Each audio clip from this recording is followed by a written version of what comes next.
Don Davies has been in and out of the furniture business for over 40 years. Today he operates his own business representing one of the largest furniture manufacturers in the world, Ashley Furniture Industries. Welcome, Don. Now, my pleasure. Are you a senior executive with the largest furniture manufacturer in the world, or are you an independent businessman? I am an independent businessman and an entrepreneur. But this is in some ways you kind of are representing a big corporation, and this is a very interesting part of the whole entrepreneurial world. There's all kinds of people all over North America that are kind of like you're sort of a one-man company representing a very large multinational corporation, but dealing with independent furniture store owners. That's correct. So tell me about that. How does that work? Well, I mean, we're each given our own territory. Mine is the BC interior. So I've got about 55 to 60 dealers that are located in the BC interior, and that would include the Okanagan up to Prince George, over to Prince Rupert, and as far north as Whitehorse in the Yukon.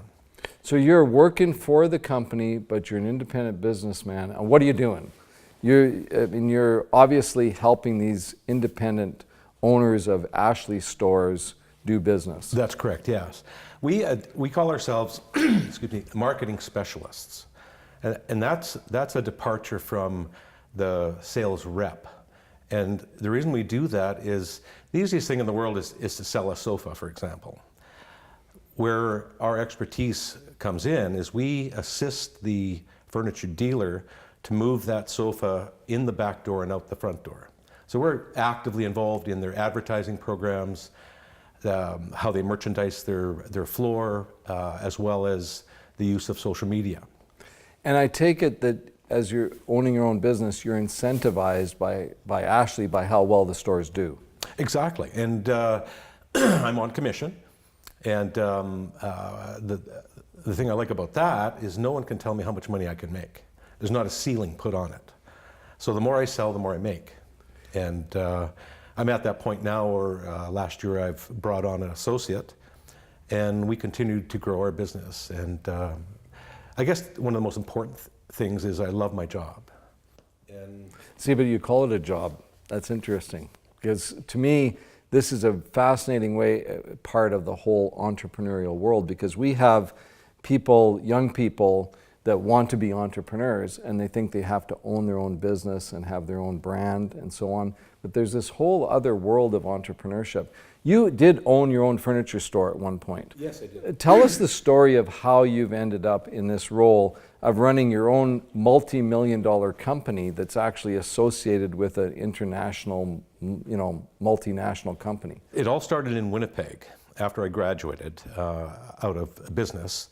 I got a job, and my first contract was assistant manager of the furniture department in the Bay Central, out of Winnipeg. Working for the Bay, a big Hudson's Bay company. Big That's department right. Yeah. store. Yeah. Great way to learn. I was mentored by a gentleman named Ken Davies, and he taught me how big ticket retail works. And I was able to take that, and I eventually moved to Kelowna, where I became a partner in a company called Alpine Furniture, and I did all their furniture buying for them.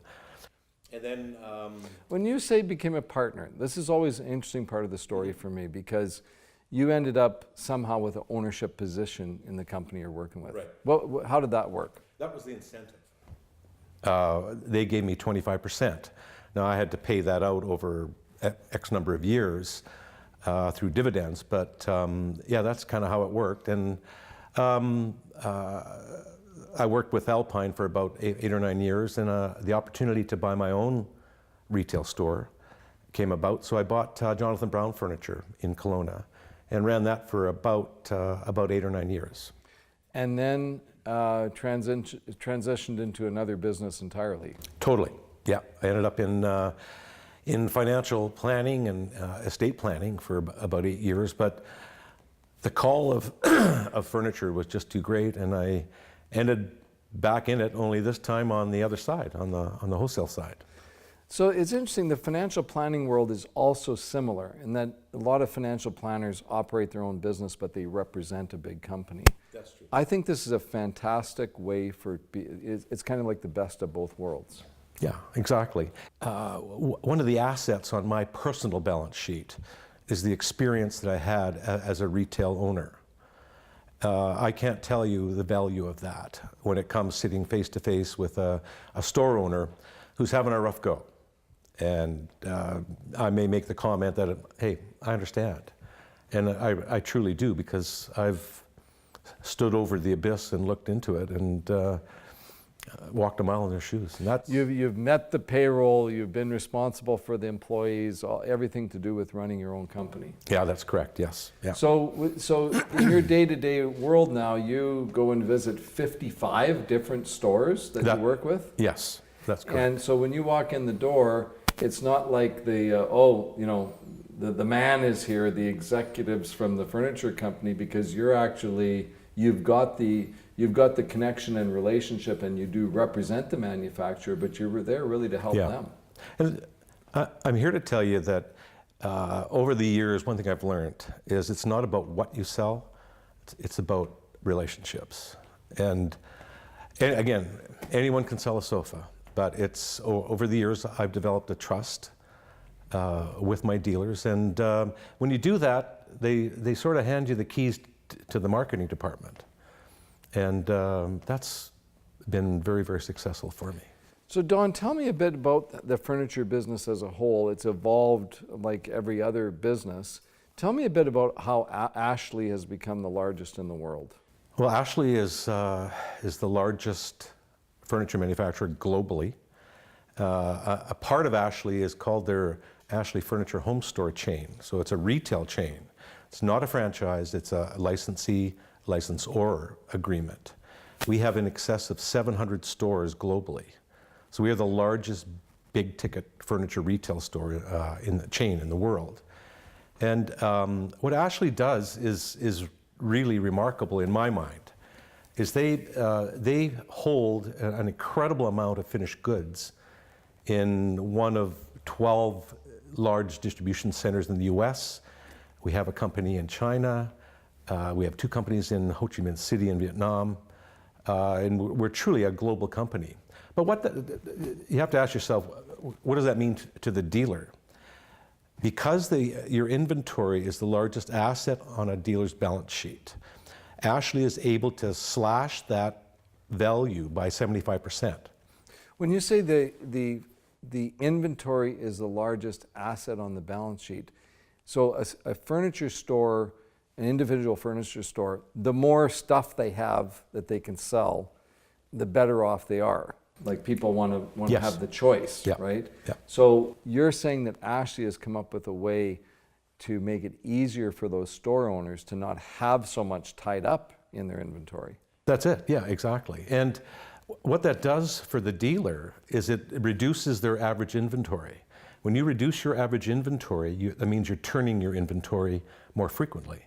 And in the furniture business, the more you can turn your inventory, the more money you make. So how does that work? Is it sort of, do people come in and order, and then so they're not actually getting it out of the back of the store? It's being shipped to them directly, or how's that system? If you work? look at any one of our 700 Ashley home stores, they don't have a warehouse. They have a facility called a cross-docking facility. And that cross-docking facility may be 3,000-4,000 square feet. And it is used primarily to bring goods in, and they're mostly sold goods, to uncrate them and get them ready for delivery. So in essence, what you have on your floor is your inventory.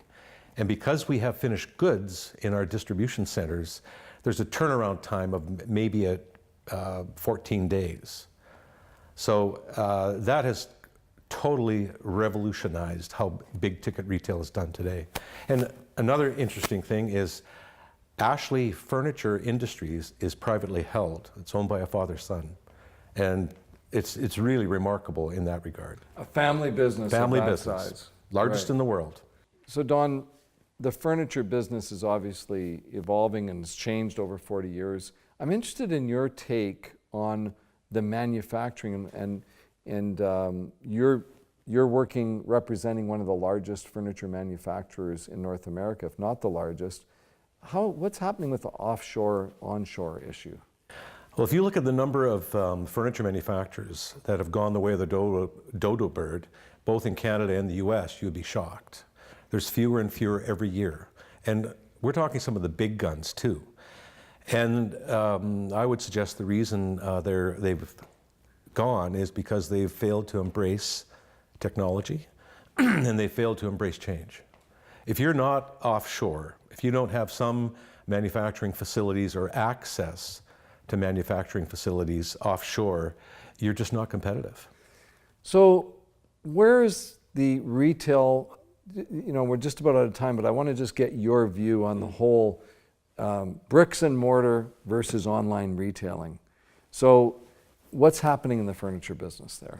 It's pretty simple. The Amazons, the Wayfairs of the world, the Alibabas of the world are picking away at the global business of the brick and mortar store. And we're of the position or the mindset that if I'm talking to a dealer and he or she doesn't have a transactional website, they're going the way of the dodo bird. And that's a reality in today's market. So each one of these Ashley dealers needs to set up their own website Absolutely. and be able to transact business. Absolutely. E-commerce is growing at a quantum leap, and if you're not on board, there's a chance you may not be around for a long time.